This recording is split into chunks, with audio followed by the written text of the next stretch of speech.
Magandang umaga po. Ito po at kami ay naghanap ng maaalmusal kasi nagugutom daw po ang bata ay wala po kaming pang-almusal sa bahay. Hindi po kami namalingki. Kaya dito na lang po kami nag-almusal sa Argurer. Walang tao, kami lang.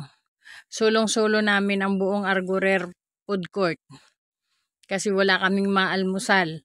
Kung bibili kami ng aalmusalin, pareho din. Kaysa bumili kami at magluto, ay di dyan na lang at para yung 4 pieces na chicken ay parehas din ang aming almusal na dalawang chicken. Ayos na po yun.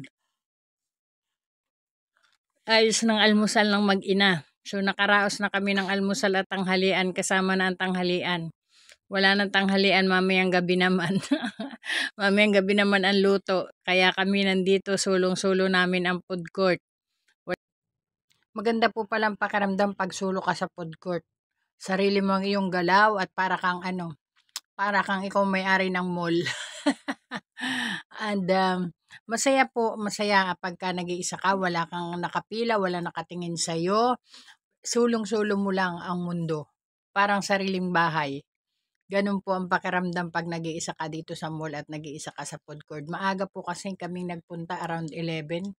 Kaya ganyan, nag-iisa kami dito. Kumakain ng, alam mo na, kung ano yon, Kentucky. Bye! Thanks for watching. God bless!